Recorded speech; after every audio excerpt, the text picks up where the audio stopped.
Гора новостей приехала в Арт-Квадрат, где сейчас проходит фестиваль «Боевая высота». Сцена собрала здесь много разных музыкантов, знаменитых и не очень, и все с одной целью. Хоть основным мероприятием является концерт, на площадках также и много других, не менее интересных зон. К примеру, выставка ретро-автомобилей и даже полевая кухня, где можно попробовать то, чем питались солдаты во время Великой Отечественной войны. Родион, расскажи про это мероприятие.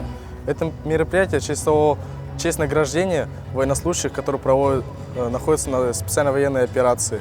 Мы здесь проводим плацконцерт, показываем упражнения с карабинами. Родион, а есть ли какой-нибудь рецепт становления патриотом? Конечно, надо любить свою родину, свою семью и своих близких. Почему ты решил стать кадетом? Потому что я с детства люблю самолеты. Я мечтаю, когда закончу кадетский корпус, поступить в Краснодарское высшее летное училище и летать на истребителей. Мероприятие проводится уже далеко не в первый раз. Конкретно это отличается от остальных тем, что выступающие исполняют песни и музыку, которую написали сами. А открывают фестиваль уже немало знакомый марш кадетов с винтовками. Камила, скажи, с какой целью ты здесь? Я пришла сюда, чтобы посмотреть на мероприятие, которое происходит, как выступают, как маршируют и барабанят люди.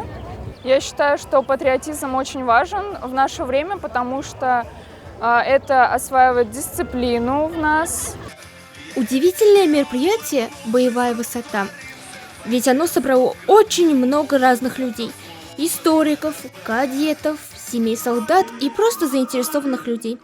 Я даже сама удивилась количеству гостей, ведь их было настолько много, что яблоку было негде упасть. Фестиваль «Боевая высота» проводится уже не первый год, и за все это время он успел стать неотъемлемой частью нашей культуры. Но организаторы не собираются останавливаться на этом. И каждый год на фестиваль приходит все больше и больше гостей. Эвелина Семенова, Рамазан Мусин, специально для «Горы новостей».